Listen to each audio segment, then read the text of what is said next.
007 as well as Alien Earth and a lot of other pop culture news today. You're live with the guy. If my power goes out or we cut out suddenly, it's because my power has been going in and out all day at my house, as well as I have had no water. The electricity. The electricity and water. Why did you say the electricity? Because sometimes people don't know what power means. Oh, okay. Okay, let's get right into the first story. I actually added this after I had all the other stories, and it was Alien Earth. I was watching Film Threat talk about it, and it looks like the normies are kind of liking this thing so far. Okay, let's go right into the article. Alien Earth Season 2 renewal status revealed. Find out what creator Noah Hawley said. Will Alien Earth be back for another season? The FX series, which premiered on Disney Plus and Hulu in August, has been one of the most ambitious entries yet in the long-running Alien franchise. Yeah, and this has great reviews so far, especially from the moderates or the normies, which is good, as long as it doesn't take a dramatic twist. I think this thing will be picked up for a season 2, but we have seen other series start off normal and then take a veering turn into progressive wokeism. So let's just hope this thing can kind of stick to the feel of Aliens, and that's what it's doing very well so far. The show has not been officially renewed for a second season, but series creator Noah Hawley has now addressed the show's future. Season 1 is a proof of concept. Noah explained to Variety of a potential second season, and if it works commercially, then Season 2 is about building a model upon which we can envision making a Season 3, 4, 5. Yeah, and this thing could actually be huge because Season 1 is kind of the testing ground to see if it works. If it does work, a lot of money more is going to be invested in this thing. I was pretty hyped to see this. There was some hints of wokeism, but with sci-fi, it kind of lends itself to a lot of things with androids and consciousness being put into other bodies, things of this nature. So it can be looked past as long as the messaging isn't too in your face. So far, so good. And I'm kind of looking forward to watching this. I haven't watched it myself. It is on Hulu. I don't have Disney Plus. We don't have Disney Plus? No, I didn't. I refuse to pay them anything. This is the first thing I've actually wanted to see on Disney Plus. It's not Disney Plus. It's actually Hulu, but owned by Disney. So I don't know. I wish I could just buy it for the day and watch the one thing. They are doing that with a lot of sports streaming where you can just buy different packages for the single day. I wish they would do that for movies as well. I think you can. I mean, you can buy it through like the iTunes through Apple. Yeah, maybe I'll do that. Okay, it's something I'm definitely going to watch though. Okay, let's go into James Bond, and this was actually the cover story. From Deadline, Helen Mirren, or Dame Helen Mirren, says you can't have a woman as James Bond. It just doesn't work. Yeah, and I tend to agree with her on this thing, and I'm glad that she came out and said this, and she said it to a pretty progressive audience, which is also good. So a little bit of return to normalcy, maybe. Let's see. Let's go into this. I fully agree with her. Helen Mirren supports women, but she doesn't think a woman should portray James Bond as the search for the next 007 agent is underway. In a new interview while promoting Thursday Murder Club, in which she co-stars alongside former James Bond stars Pierce Brosnan, Mirren said a woman as James Bond wouldn't work. I'm such a feminist, but James Bond has to be a guy, Mirren told Saga magazine. You can't have a woman, it just doesn't work. James Bond has to be James Bond, otherwise it becomes something else. Yeah, and there was a lot of race swapping with James Bond. Now they're talking gender swap, and I know these gender swap rumors have been kind of rumored around because when they first bought the property of James Bond, they had a series of IP properties. They were going to release one after another. Then they found out they didn't actually own the rights to the entire James Bond franchise, so they paid an extra, I think it was it $1 billion? I think it was in the range. It was a lot of money. And after they bought it, that took quite a bit of time. The culture has shifted. So Amazon's looking to go into more normalcy, which is good. They could possibly race swap him if they do it tastefully with somebody like Idris Elba, even though he is getting a little bit older. I don't know about putting a really young actor. A lot of the people that have been rumored recently are really young actors with no real star power. That is an issue just because I think James Bond, you need somebody with a little bit of relevance. And there has been like race swapping rumors, but they haven't announced anything Not even a woman. They haven't announced anything. No, I always thought Tom Hardy or Idris Elba would have been the best too. They're both starting to age out, and Amazon wants somebody they can really build this series upon for probably a decade. That's why they're looking at younger actors. Problem is there are no really good young actors, and they probably want a British actor on top of that. I like Henry Cavill, but he's not British. Yeah, I like him as well, but I mean, he's got a lot going on with rumored Batman and some other things he's working on. So potentially Warhammer, which would be nice, but Because I'm thinking of who else it could be. Kit Harington? I He's too young. I just think they need a superstar to make a good movie. Take an Idris Elba or take a Tom Hardy and just do a couple movies with him to really reset the James Bond franchise, and then work in somebody that you want to pass the franchise off to. If he could act, I'd put, what's the footballer called? I don't know. David Beckham. Oh, David. Because he's reaching that age where he's, a bit older, but he's still attractive, and he's British, but he's act. He's too recognizable as David Beckham. Yes. So you need somebody that you can really emerge in as James Bond. I really did like Daniel Craig, and I don't like the decisions Daniel Craig's been making lately in the films he's been choosing. But maybe let's go into the second story, and this was Pierce Brosnan kind of joking around about he would come back for James Bond. So it just might be Pierce Brosnan, more Silver Fox. From Deadline, Pierce Brosnan jokes he'd return to James Bond if Denis Villeneuve had something up his sleeve. Yeah, and I don't know if he's going to return as James Bond. He's older, but they could work him into the script somehow and even give him a different role with a different character.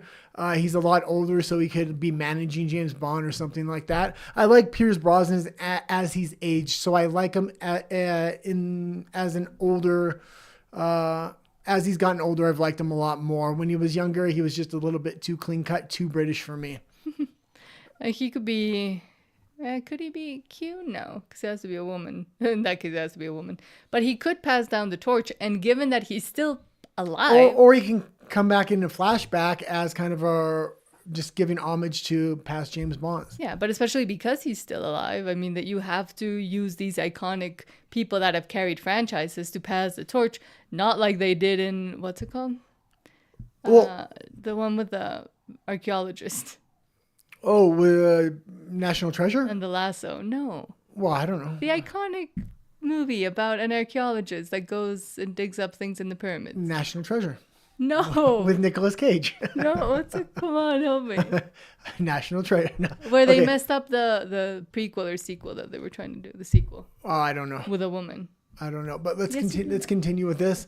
I would also, you completely distracted me now. I was going to say Pierce Brosnan could be used in the advertisement for this. And I think that's really the key. You have a lot of these previous James Bond actors that are there that might not want to act in the new James Bond. Some may want to act in it, but they can definitely use them for an advertising campaign. Okay, let's continue to go. Stop looking at your phone. Pierce Brosnan might be 72, but he'd come out of Secret Service retirement in a heartbeat if new James Bond director Denis Villeneuve wanted him. In an interview with the Radio Times, Brosnan joked he could return to the 007 franchise as a senior citizen if called upon for the upcoming movie, which Villeneuve is directing and Steve Knight is writing for Amazon MGM Studios. Yeah, and Pierce Brosnan really cashed in on 007. He continuously played spy thrillers throughout his career, even after James Bond. So, okay, let's go into potentially Aubrey Plaza. Indiana Jones is what I was thinking. Oh, Indiana Jones. Okay, let's go into Aubrey Plaza for now. From Deadline, Aubrey Plaza hopes to visit Heidi Fleiss ahead of biopic She Deserves the Royal Treatment. Yeah, and I think she's actually really good for this role. Aubrey Plaza has a bit of attitude, and so did the Heidi Fleiss. She had a lot of attitude. She was the one of the madams with the black book in Hollywood. This was from my time. I remember it somewhat, but a lot of people probably don't know this. So maybe it is a good time to bring this biopic up and reintroduce people to this. So let's read a little bit about it. I don't even know if she's in prison or where she's at. For her first nonfiction on-screen role, Aubrey Plaza is looking forward to delivering a portrayal befitting Heidi Fleiss. After Deadline reported that she will produce and star as Flies in an upcoming biopic about the Hollywood Madam, the Golden Globe nominee expressed her excitement to play the ultimate badass icon to whom she spiritually relates. Oh, let's go down. I want to see if she's in prison or not in prison. Because she said she wanting to possibly meet her. Where's she going to go meet her? Okay. Although she has not spoken with Flies yet, Plaza noted, I hope to make a little trip to her place in the desert at some point. Okay. Spiritually, I feel her. I've heard she's very excited about it. We're in the early stages. Yeah, it would be great if they actually got Heidi Fleiss to kind of help with the movie for authenticity purposes and really try to add something to the script here. So the fact that they're making a biopic of somebody that's still alive, use that to your benefit. And although Audrey Plaza, on a lot of her political statements, I don't like her in this particular role. I think she'll be fantastic. And so, in case if you didn't know who Heidi Fleiss was, like I don't, it says Fleiss was arrested in 1993 for running a high-profile Lady of the Night ring, ultimately being convicted of tax eviction and serving 20 months of a 7-year prison sentence. Despite the punishment, Fleiss has never revealed the names on her client list. Oh, she only did 7 months out of 20-year prison 20 sentence? months of a 7-year. Oh, okay. So she didn't actually have to do that much time off of it. Okay, let's go into this next story. And I thought this was pretty interesting. That's why I kind of put it in here. From Variety, Shari Redstone defends Paramount's $16 million settlement with Trump as no-brainer. Skydance lawyers said reports of a side deal with Trump were unmitigated false BS, per New York Times. Yeah, and this was a no-brainer for Paramount. Paramount is doing all the right things. We're going to go into some more Paramount news, and I know on our last show, there was a ton of Paramount news, and everything Paramount seems to be doing seems to be right. And the $16 million settlement was actually a very small settlement at the time, considering the billions they made with the merger. Also, it put them on the right footing with the administration rather than continuing to go to war with them. They brought the UFC in with Dana White. Dana White's best friends with Donald Trump. So they're on very good footing with the new administration. They have culturally in the process of making the shift, but they are making it heavy. They're making a new studio in Texas as well. That just shows they are really committed to this cultural shift. Paramount is really starting to become a heavy hitter in almost all genres all genres they're in, whether it's movies, whether it's streaming, or it's sports with the UFC. Okay, let's read a little bit about this and see what she said.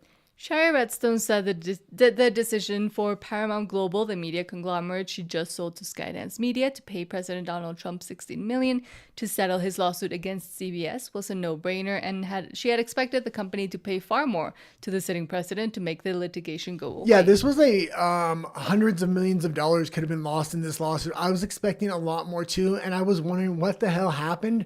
Why was Trump willing to settle for so much when he was going so hard at them? And I think there was a lot of things going on behind the scenes. They negotiated for a cultural shift and that they were on board with the administration. That's obvious. This $16 million was a drop in the bucket to what they could have lost. Yeah, and I think they are headed in the right direction under David Ellison. She said this case was never as black and white as people assumed. She also told the paper, I believed it was always in Paramount's best interest to settle. We may not like the world we live in, but a board has to do what's in the best interest of shareholders. Yeah, and I do have a little bit of news about Paramount news coming up a little bit later. Let's go into Taylor Sheridan and the other Paramount news here, and this is great. From the Los Angeles Times, Taylor Sheridan and Paramount are teaming up to launch a massive new film studio in Texas. Yeah, and he already has a film studio built on a ranch, which he's charging Paramount for. So it makes sense that they would just build a bigger studio and go into business with Sheridan on a more long-term basis. I think this is really the future of film. Build studios that are specialty studios in different locations in the country. Texas, he is making a ton of series that would be based around that kind of climate, that kind of atmosphere. It gives a level of authenticity, and it is a ton cheaper to film in Texas, especially if you build the permanent infrastructure there. And because we've also spoken about how expensive it is to film in Los Angeles, Hollywood, New York, and the usual locations, but now, given that a lot of things are a lot more portable in the movie making business, they can go elsewhere and also, again, build studios in places that maybe have better tax rates or have better tax cuts. Yeah, and I was reading two articles on this before. I was just trying to choose which one. I ended up choosing the Los Angeles Times, but the other one actually had a picture of his actual studio in Texas that Paramount rents off of him to film Yellowstone and other things. So Texas or in Texas, the other one? Let's go down a little bit. It's not Minnesota. Where is it? It's in Texas. Let's But go where's down. the other show based upon? Okay, let's go down.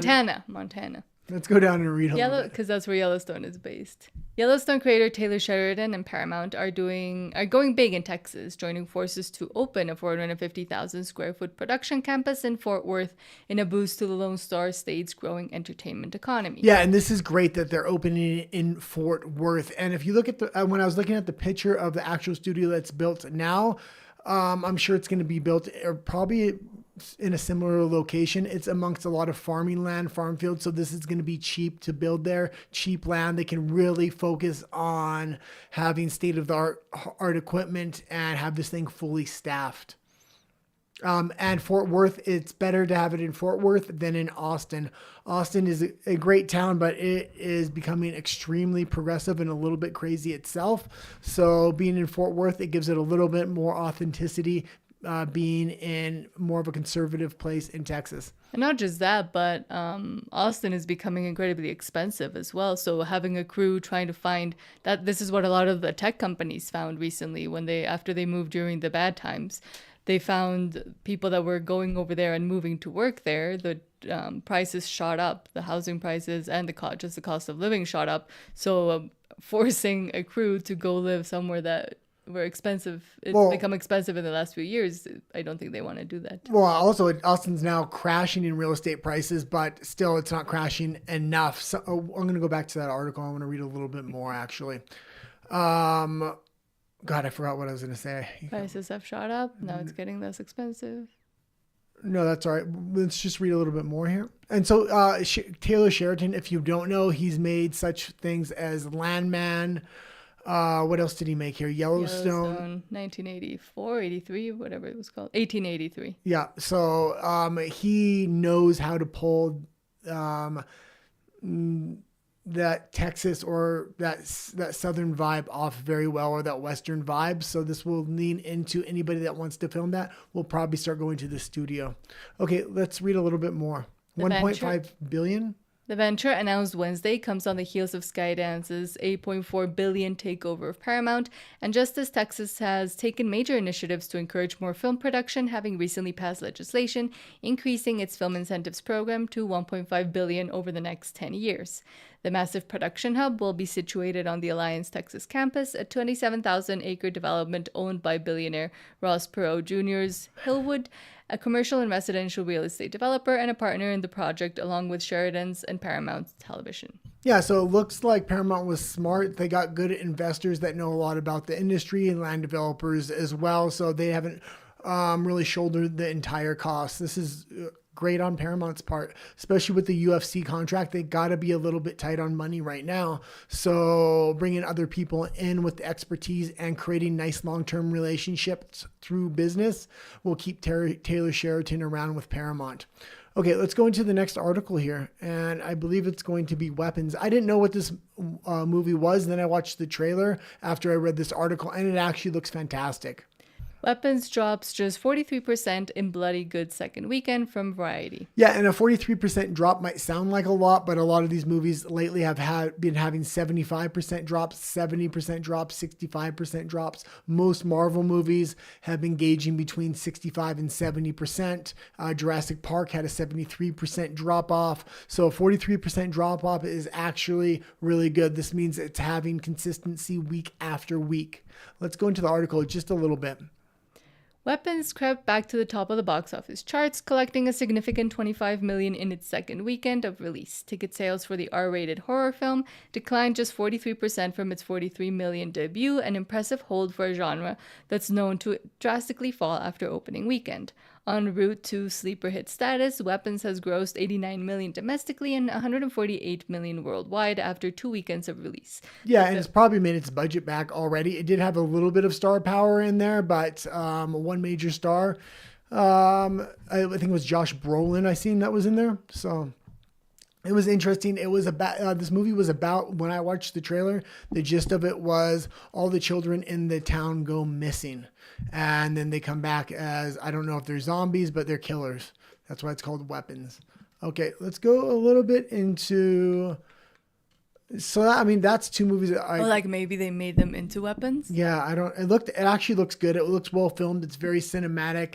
It looks believable, and it flips into a horror rather than starting as a horror, which is great. It has the emotional arc of the parents not knowing what happened to their children, and it seems to even draw you in on the trailer with that. So I definitely want to watch Weapons, and now I want to watch The Alien Earth as well. So it's been a while since I've actually started to really want to watch stuff. And you still have to take me to Freaky Friday. I keep hoping she's going to forget about Freaky Friday, but... Freaky Friday. Well, maybe on streaming. No. Superman's already on streaming, so if we just wait another week, Freaky Friday will get there too. No. From the OC Register, funnily enough, this was a publication that followed the story of Pedro Pascal's dad in the 90s. Yeah, and I used to live in Orange County, so this used to be my local paper as well. That's kind of why I put it in here today. LA Orange County or Florida Orange County? Oh, not Los Angeles, but Orange County, California. California. Okay. Well, I don't know about the U.S. Judge issues injunction preventing Trump's FTC from investigating watchdog media matters. The judge... Oh, yeah, and I wanted to read about this because I didn't have a chance to read the story beforehand, so I thought we would read it together, and then I'll give my thoughts and opinions on it. The judge said the injunction halting any FTC probe was merited because Media Matters is likely to succeed on its claim that the FTC is being used to retaliate against it for a critical article on a Trump supporter. Okay, let's continue to go down here. And yeah, I was watching some other people's opinions about this article, and it seems like the judge had no right to really step in here, and they're really just trying to hamstring the Trump administration at every turn. Okay, let's read a little bit. They have a bruise. Let's read a little bit more. I don't want to go into the rumors there. It's probably Botox. No, there was rumors spreading. I don't want to go into it. It looks like a Botox bruise. A federal judge... He bruises easily because he's on so many medications. That's the rumor. Okay, let's continue now. Federal... like when you're getting... A federal judge has issued an injunction preventing the Trump administration's Federal Trade Commission from investigating Media Matters for America, the liberal media watchdog group that had alleged the spread of hate speech on X since Elon Musk acquired the social media platform. That's kind of what I wanted to talk about. Media Matters was weaponized against independent and conservative media while Biden was in office, and this is when they were really trying to bring hate speech legislation and really clamp down on free speech. So they really need to weed this corruption out and get organizations like this to either reform themselves or declare bankruptcy. U.S. District Court Judge Sparkle L. Suknanan, that's a weird name, ruled Friday that the FTC's probe of Media Matters purportedly to investigate an advertiser boycott concerning social media platforms represents a clear violation of the group's freedom of speech. It should sound alarm all Americans when the government retaliates against individuals or organizations for engaging in constitutionally protected public debate. Suknanan. Yeah, that just seems rich because Media Matters was the one really going after independent voices that were trying to use their free speech for so long. So we definitely keep updated on this case as it progresses. Do you want me to keep reading? No, let's go into Tulsi Gabbard with the UK. From the AP, Gabbard says UK scraps demand for Apple to give backdoor access to data. Yeah, and I thought this was one of the big stories of the day. I don't know a lot about it, and I think they're intentionally being vague because I believe we had covered this previously. And I believe the legislation had already been passed to give backdoor access to the government to all the messages and stuff coming out of Apple from their users. And if that's the case, now they're saying they're going to scrap that, but the legislation has already been passed, so maybe they will have backdoor access. They just won't use it, and if that's the case, that's a little bit scary. Let's go into this, though. Britain abandoned its demand that Apple provide so-called backdoor access to any encrypted user data stored in the cloud, U.S. Director of National Intelligence Tulsi Gabbard said Monday. Gabbard indicated London and Washington had resolved their high-stakes dispute over electronic privacy, writing on X that she and President Donald Trump and Vice President J.D. Vance... Yeah, this was actually had a lot to do with J.D. Vance, and J.D. Vance has been quietly pressuring a lot of the EU and UK states to get rid of a lot of their censorship and bring free speech back. They're really going after U.S. tech companies and trying to punish the U.S. and bring hate speech legislation, digital ID, digital face scans into the market, forcing U.S. companies to kind of abide by their rules, even though these U.S. tech companies are in the U.S. The U.S. tech companies need to stand up, but they need a strong administration behind them to stand up. So this is a good first step, but there needs to be a lot more done. Donald Trump and the administration needs to start standing up for American tech companies and free speech globally. And they need to do it within the EU and specifically the UK. It seems like the UK is the market. A lot of these NGOs and people that want to put a ceiling on free speech are going to. It's a big enough market where if they can implement these laws and make tech companies bend the knee, then they've succeeded to really hinder free speech, even if free speech is a thing in the United States. These tech companies want to make money. Trump, Vance, and Gabbard spent the past few months working with the UK government. As a result, the UK agreed to drop its mandate for Apple to provide a backdoor that would have enabled access to the protected encrypted data of American citizens and encroached on our civil liberties, she said. The dispute surfaced at the start of the year with a news report that British security officials had issued the tech giant with a secret order requiring the creation of backdoor access to view fully encrypted material. Yeah, and I really hope they start going after facial scans and digital ID next. We've gone on a few episodes. We went very deep on censorship laws, not only within the UK, but the EU, and it's like 7 layers deep. You have the EU, then you have the individual country like the UK or Germany, then you have NGOs, then you have private companies, then you have charities and organizations that really bring lawsuits up trying to hinder speech and set precedents through legal cases. So even if you are able to shut down one thing or get agreement on one thing, such as this case with the UK, there's 6 other layers that they're trying to bring censorship in. Do you want me to keep going? No, we can go to the next story actually.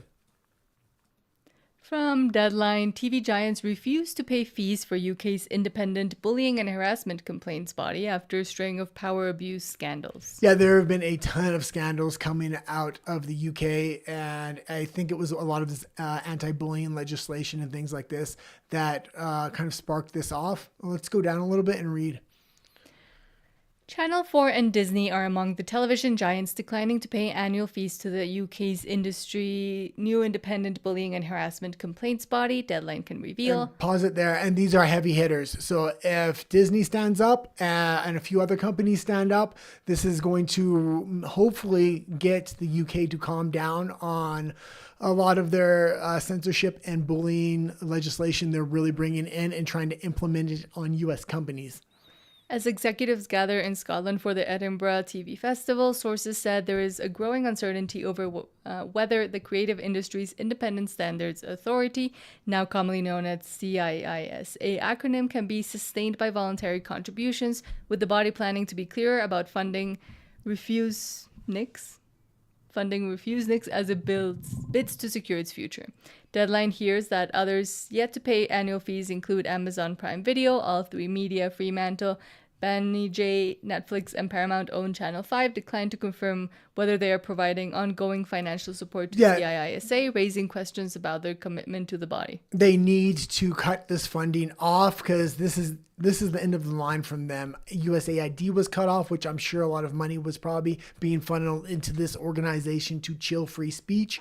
If these companies, these American companies stand up and say, no, we're pro free speech, we're not going to pay all these other governing bodies around the world because they have hate speech laws, stuff like this will wither and die. But if the American tech companies or media companies start bending the knee to the UK, the next thing you're going to see is 10 other companies coming up behind them demanding payment for their censorship organizations. And then you will see the rise of censorship. This is really where the battle of censorship's being fought right now between American media and tech companies and the EU and the UK and Canada's governments really trying to implement legislating bodies that they say have rights over these American companies, which they don't.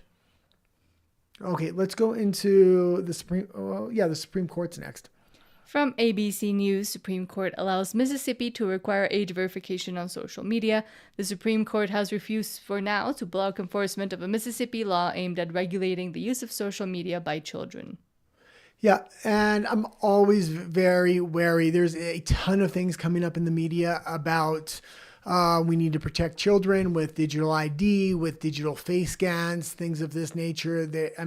Some of them are legit, some of them aren't, but we have to be very cautious going forward from here, mainly because of Palantir, the emergence of Palantir and digital ID, not just nationally within the United States, but within Canada, within the UK, within the EU, and now force implementation of this to access online content.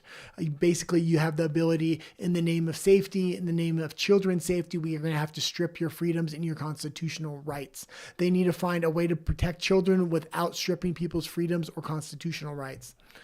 Okay, let's go a little bit into it.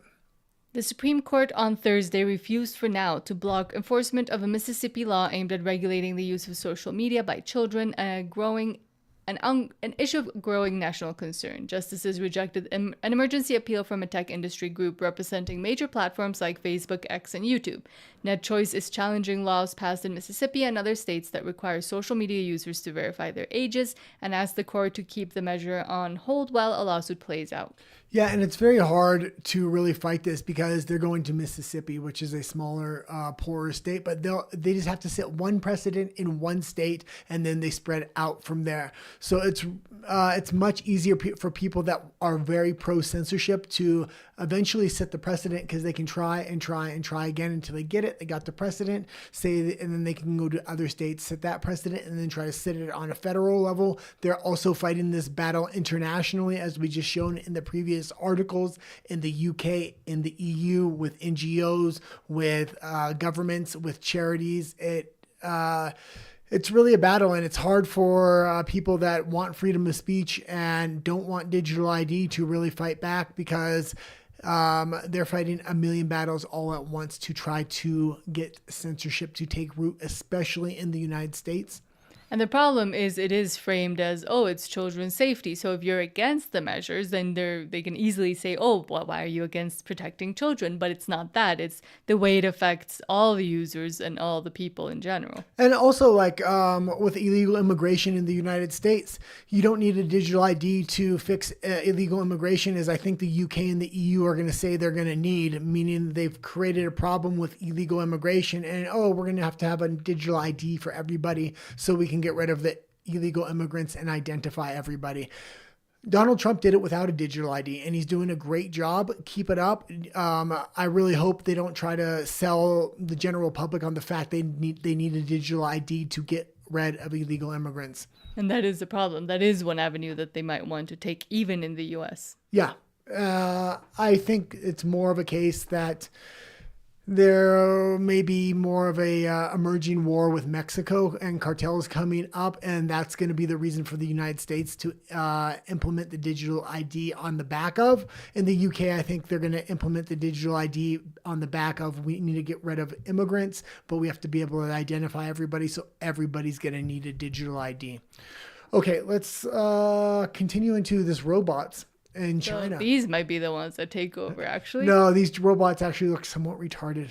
I watched some of it. From Al Jazeera, humanoid robots race and tumble at China's first robot Olympics. Beijing hosts the first World Humanoid Robot Games with 500 androids competing in sports and tasks. Yeah, and they had just as many humans there having to pick these robots up off the ground. They weren't the smartest, most intelligent robots, but I guess it's generation 1. They'll get better as they go along. we'll kind of have to see what happened. A lot of the robotics investment that was being made by Tesla and other American companies has been dramatically scaled back. So I think there was a lot more hope that these robots would be a thing a lot quicker, and they don't seem to be emerging on that same level. And this is kind of what I see, at least when China tries to unveil some new technology or say that they're doing the best in X or Y technology. It's more talk than it is like reality. But they are in a good phase one with manufacturing and stuff like this, because I was watching an independent company in America. It's basically 10 guys in this huge mansion they kind of rented out, and they have the robotic studio where they're building these robots. And when they first started doing it, they've been doing it for like 7 or 8 years now. They were having to get a lot of parts from China. A lot of the Chinese manufacturers wanted to sell them parts, so they actually gave them a lot of good advice on what they were doing right, what they were doing wrong. They ended up starting to 3D print and cast a lot of the stuff themselves, but they actually did get a lot of help from the Chinese companies in the beginning. Okay, let's read a little bit about it. The first World Humanoid Robot Games have concluded in Beijing, with more than 500 androids alternating between jerky tumbles and glimpses of real power as they took part in events ranging from the 100-meter hurdles to kung fu. 280 robotics teams from 16 countries competed at the Chinese capital's National Speed Skating Oval, built for the 2022 Winter Olympics. Events included traditional sports such as athletics and basketball, as well as practical tasks such as medicine categorization and cleaning. Yeah, and oh god, there was something else I wanted to say here. Oh, I used to teach jiu-jitsu, and I was watching a gentleman at this Olympics doing a demonstration, boxing one of these robots. It wasn't very good at, it was actually doing more, it was doing kicks as well as boxing, but it was very interesting. With jiu-jitsu, I can see a robot being there like a dummy, being able to move a little bit, and that would be very helpful for somebody trying to learn some different kinds of sports and stuff like this, especially with jiu-jitsu. I didn't see it as functional as when it would come to boxing or something like that, because hitting the robot back, it's just going to be very hard. Okay, we can go into... And also you might get squeezed between its joints. Like Maybe. It might pinch you. Yeah. Oh, I didn't think of that. Yeah. But you could put a exosuit on it, like they're playing cushioning. Oh, and I could definitely see this becoming a thing, because in Russia during the pandemic, they started renting big sports betting websites weren't able to function because there was no sports during that time. So they started renting warehouses out in Russia and getting people that weren't athletes to compete in different sports, just so people would have something to bet on. This is still a thing to this day. That being said, I could definitely see people betting on robot sports. The betting markets really dictates a lot of what happens within sports as well. I was happy to see this story, though. Let's go right into this next one. From Deadline, Incomplete Pass, ESPN and Spike Lee drop his Colin Kaepernick documentary series over creative differences. Yeah, creative differences means this was a ton of woke propaganda. Colin Kaepernick by himself, they've made a few documentaries, and it's just, I'm victim number one, top of the totem pole. Spike Lee loves to make stuff like this and propaganda like this. I actually used to like Spike Lee when I was a kid. When he was first coming up, he was making good movies, good films. Now he's making a lot of propaganda crap, I would say. Let's read a little bit into it.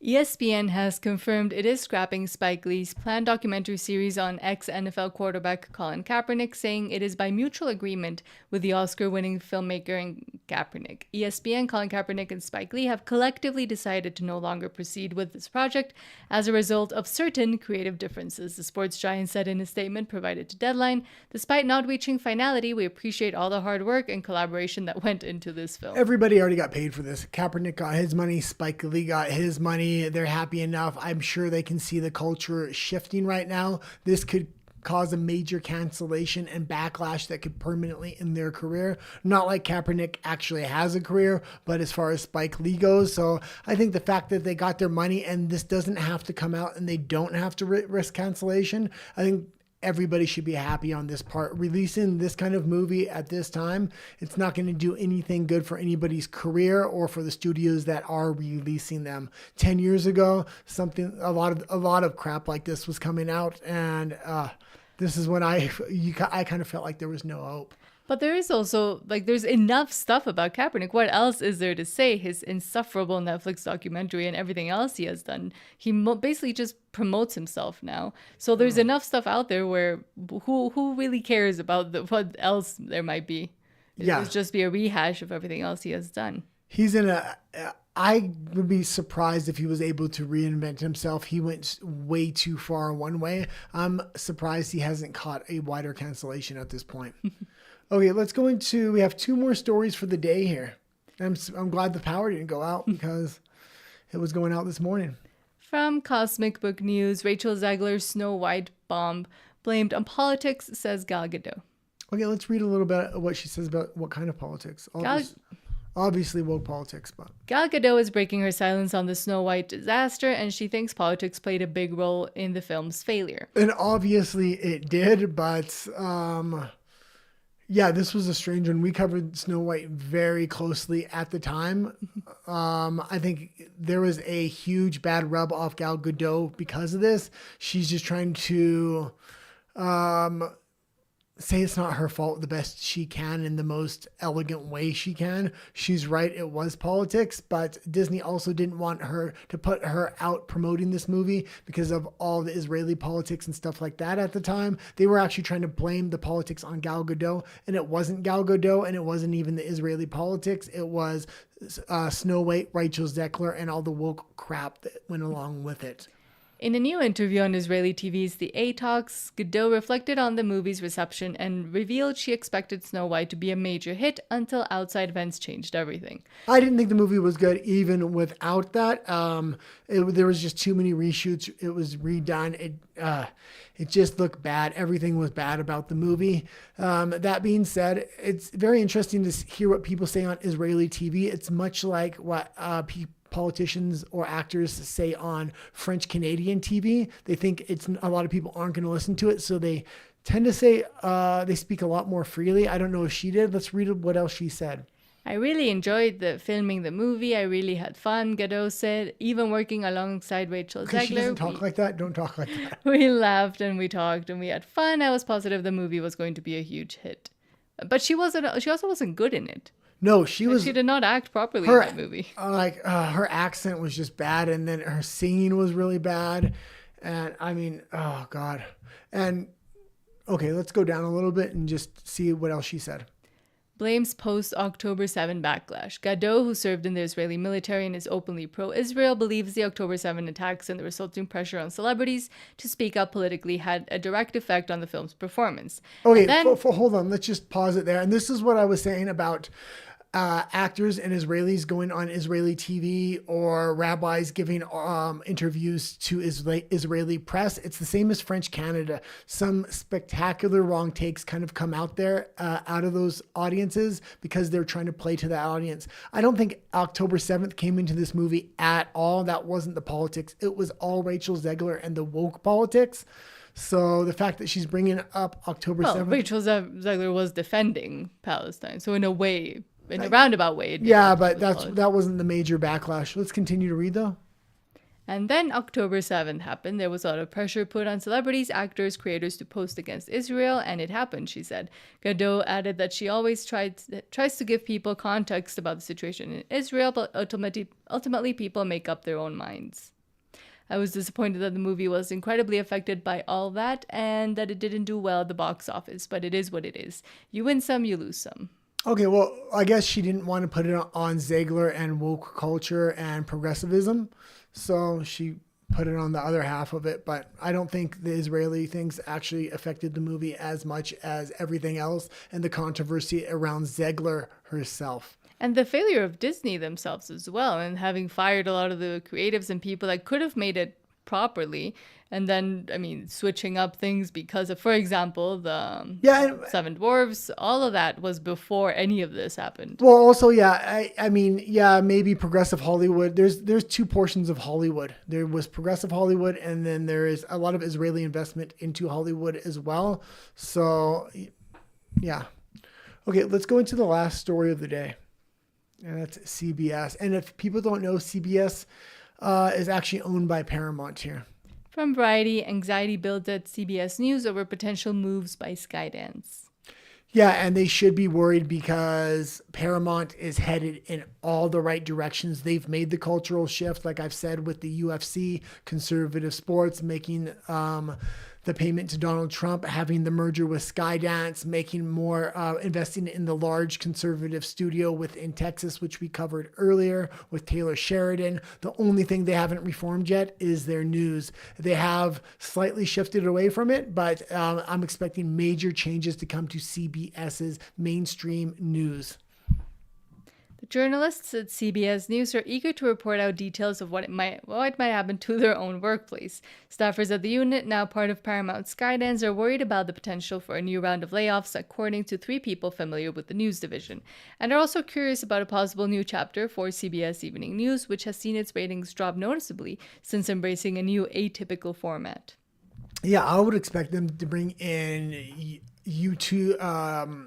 YouTubers or older conservative personalities or debaters. There's a lot they can do here. They're going to go away from the model they have been doing. The settlement was just stage 1. CBS could be expecting major cuts when it comes to their news network, huge revamping, a lot of new talent coming in.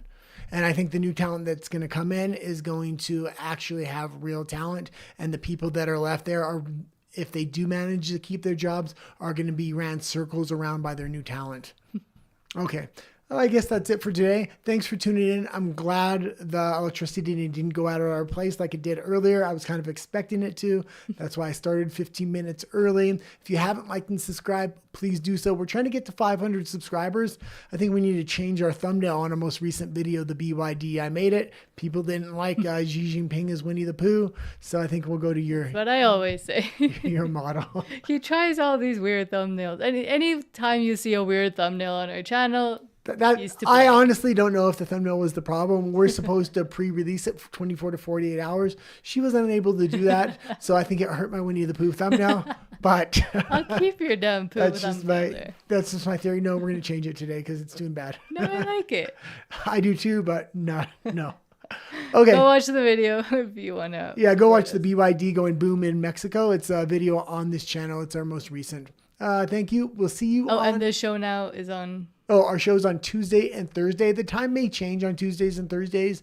We've been doing a lot of guest appearances on WDW Pro, so we may move the show time up on this thing a little bit earlier. This one, the pop culture one, and then the other one is Monday, Wednesdays, and Fridays. Our politics show is on Monday, Wednesday, and Friday. Yes. Okay, adios.